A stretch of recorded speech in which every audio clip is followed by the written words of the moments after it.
पेश है हिंदी ज़बान में अपडेट।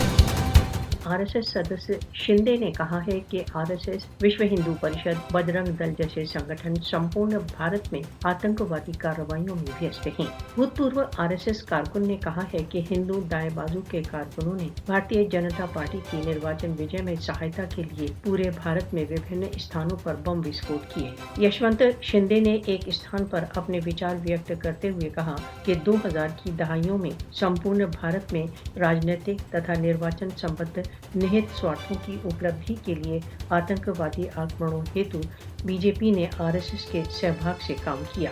शिंदे ने बताया कि भारत में बीजेपी के सत्तारूढ़ होने के पश्चात से आरएसएस तथा विश्व हिंदू परिषद आतंकवादी कार्रवाइयों में व्यस्त हैं। शिंदे ने यह भी रहस्य उद्घाटन किया कि भारतीय संगठनों ने भारत में आतंकवादी बमबारी से जुड़े आरएसएस के मास्टरमाइंड्स को भारतीय एजेंसियों ने कभी गिरफ्तार नहीं किया।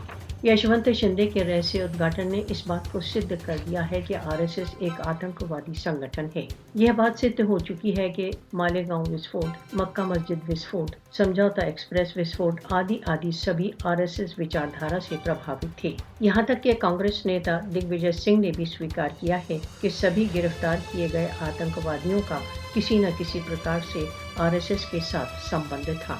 आरएसएस सन 1920 की दहाइयों से अपने अस्तित्व में आने के पश्चात से ही हिंदू फासिस्टवाद को बढ़ावा देता आ रहा है। आरएसएस संस्थापक नाजियों से प्रभावित थे।